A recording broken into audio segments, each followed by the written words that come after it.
Magandang buhay mga ka-Facebook friends! Ako si Lina M. Delica, ang inyong magiging Facebook share for today. Ang ating mabuting balita ngayon ay ayon sa Ebanghelyo ni San Marcos, Kabanata 8, talata 11 hanggang 13. May dumating na mga Pariseyo at nakipagtalo kay Jesus. Nais nilang subukin siya, kaya't hiniling nilang magpakita siya ng isang himala mula sa langit. Napabuntong hininga si Jesus at sinabi sa kanila, "Bakit naghahanap ng himala ang mga tao sa panahong ito? Pakatandaan ninyo, hindi sila bibigyan ng hinihingi nilang himala." At sila'y iniwan niya, muli siyang sumakay sa bangka at tumawid sa ibayo. Bakit nga ba tayo ay naghahanap ng himala bago maniwala? Hindi nga ba't nasa harap na natin ang mga ito at nagiging bulag lang tayo? Hindi ba ang pananampalataya at pagmamahal ay sa puso nagmumula? Napakaraming himala na ang ibinigay ni Jesus sa atin.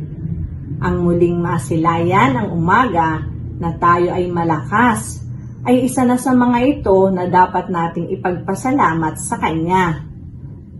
Tumingin tayo sa ating paligid at nariyan ang mga kasagutan sa ating katanungan. Napakaswerte natin sapagkat patuloy tayo niyang binabantayan sa bawat oras, gayong hindi tayo karapat-dapat sa mga pagpapalang ito. Kaya't hindi na natin kailangang maghanap ng anupamang palatandaan. Kalimitan, maaalala lang natin ang Diyos kapag tayo ay may problema, kung saan itatanong pa natin na, bakit nangyari ito sa akin? Pero, nung tayo ay nagsasaya, ni hindi man lang natin nakuhang magpasalamat sa Kanya sa natatanggap nating biyaya.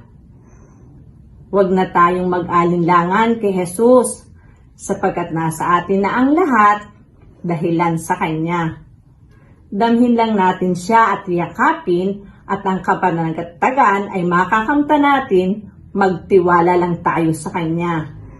Hindi niya tayo iiwan, sapagkat laging nakabukas ang Kanyang palad para tayo ay akayin niya sa oras ng tayo ay nadadapa, dahil ang pag-ibig niya ay wagas. Maraming salamat po sa pakikinig.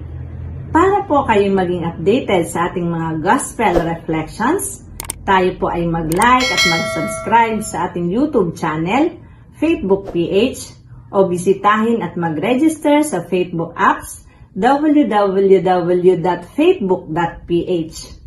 Maraming salamat po at pagpalain nawa tayo ng poong may kapal.